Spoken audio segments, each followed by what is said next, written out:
Hey, it's Deborah. So the other day, Will White was answering questions on writing and self-publishing, and so of course, I had a ton. All right, this Paper Tiger again. Okay, I don't want to call you out here, Paper Tiger. But the biggest mistake I see self-published authors making after hitting publish is asking what they did wrong after hitting publish and not what they did wrong before hitting publish. This is how you know you're in the presence of a master. They reframe your question because you've asked the wrong one. I'm going to unpack the 4 big takeaways that I got out of the 2-hour live stream and my reflections on those. A lot of these topics were discussed in depth at multiple points throughout the stream, so I have edited the footage for clarity. I've tried to preserve the context as best as I can, but you really should go and check out the full live stream replay because it's 2 hours well spent. With that said, let's get into the first big takeaway, which is about target audience. I think what people do is they consider their book in a vacuum. And they'll have written this story and then they'll hit publish and they will just hope there's an audience for it. So they're not writing it intentionally to have a particular effect on a particular group of people. And I find that almost never works. Oh God, I'm doomed. Target audience is just who you're writing this book to. It's just whether you're conscious of it or not. The number one target audience I see people writing for is themselves. They're going, this is the book that I want to write. What matters to them is their experience writing it. And that's wrong. And it's not about your experience. It is not about your catharsis. It is about the person reading the book. It's about your reader. It's not about you. That really is the number one thing that I observe that people tend to do wrong. They're missing an understanding of the person that they're telling this story to. There's already a ready audience out there searching Amazon for the next book. So if you have something that you think is really going to grab them and is really targeting your target audience and you really write a very compelling story, you've positioned yourself for success. That's all consistent with the advice on writing to market. But here's where things really clicked for me. Your goal is to write a book people love. You're trying to write somebody's favorite book. People tell you they love your book when they read it and they like it so much that they recommend it to other people. So when they say they love your book and then they don't recommend it to others, that means they don't love your book. Emotional, damn it! And he's right. He's absolutely right. This is the brutal truth coming from an author who has hit the New York Times bestseller list multiple times due to audiobook sales alone, who sells over 1 million books a year, largely via word of mouth, because he has a rabid fan base full of readers who are absolutely addicted to his books. This deep understanding of their target audience is what separates out Brandon Sanderson and Will White and any other author who doesn't need to do anything other than release their next book to sustain their business from the rest of us. This is how they build sizable readerships organically. This is why they don't need to rely on paid advertising to generate sales. This is how they get their books to go viral without getting on Book Talk. If you and I aspire to that, then we need to answer the hard question. Who is going to want this? I think to be confident that you've nailed it, you need to be able to do 2 things. First, you have to be able to describe your books for your target audience as succinctly as Will White can. Action-focused fantasy with the filler boiled out. That was how I encapsulated it in my mind. Second is you have to be able to get hard proof of consistent organic sales. That happens for my kids' books, but not my fantasy novel because I can't answer that question for it. I need to figure that out before I spend any more time on marketing, and I need to do that while writing the sequel because this is the second takeaway. Finish the book. You don't have a story until you have gotten all the way to the end. There is nothing that you have no understanding of what you're doing. So until you write the words at the end, you do not have a story and you're not qualified to evaluate it. And that's so true.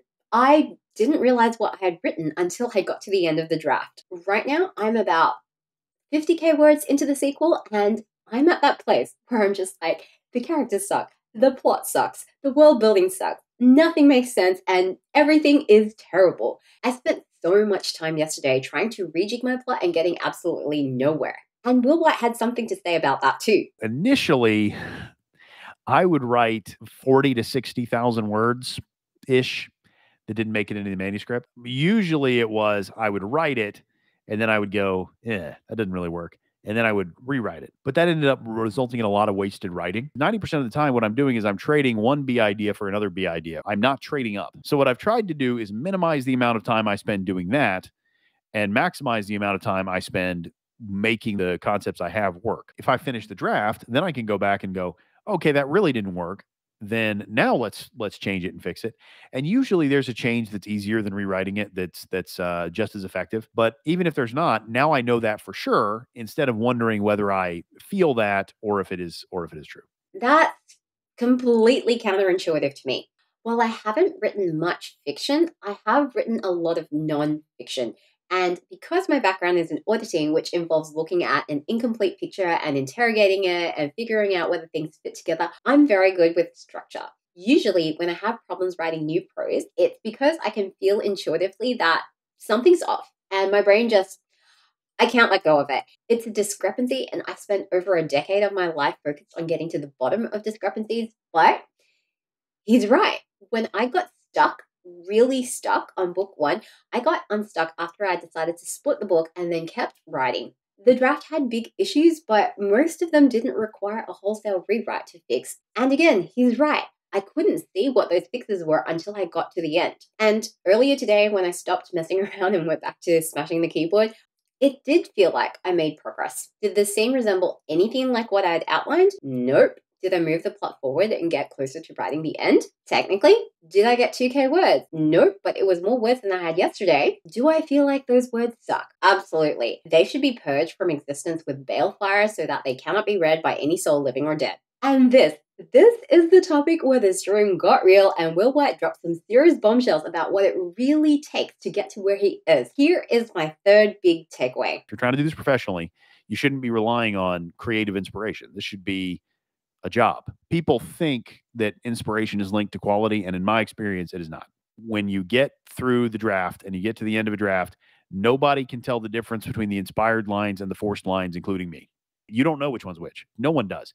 It's not about whether I feel like the right words are coming or whether I'm channeling them from the beyond. I'm going to sit down and there are going to be words written. I don't know if they're going to be any good. And the reason I'm so confident of that is not because I have ironclad determination. It's because I don't, and I have built systems in to account for that. Put yourself in a scenario where you have no choice but to get those things done. That's what I do. I have my family with me, and they are in the room with me while I'm typing. And when my fingers are not moving, they are on me. What are you doing? Why are you doing this? Why are you not writing? You're supposed to be writing. Somebody said, that sounds like a nightmare. I think different people respond to things differently. Yeah, it sucks. I don't feel motivated. I feel demotivated. I feel like I'm discouraged and this is going to kill me. But what it does is it gets words on the page. If you're not writing words on the page, you're not making progress. If I hit this word count goal, I have succeeded. Then it's not on me to evaluate emotionally whether I'm doing the correct thing or not. So having other people hold me to deadlines is vitally important. And I need them to do that because otherwise I would convince myself, but I can't convince other people. Trying to do it by yourself is trying to do it on hard mode. Why? There's no extra reward for that. Don't try harder, try better. I don't think I would have made it to publication without accountability. I published my first book because I told my daughter I would by her birthday. I published my second and my third because of my daily writing streams. I share my screen so I am hyper aware of every second that passes without me typing. It's uncomfortable. It's in my calendar. I announce on Twitter that I'm going to be there, and I don't get to end the stream early even if nobody else shows up because people expect me to be there. So I have no choice but to sit there and write more words. And if I do not show up, the whole world will know my shame. Emotional damage. It is a system that absolutely makes me produce. The last thing I wanted to know was whether Will had any advice for his past self. Most of the lessons I learned through this process, I learned by doing.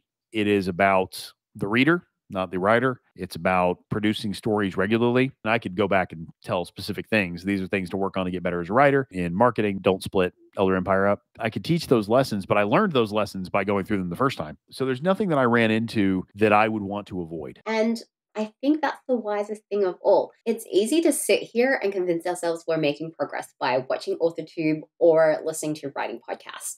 While those are great resources, they can't actually substitute for learning by doing. Maybe some lessons take longer to internalize, and maybe some lessons we'll never learn quite as well as we'd like.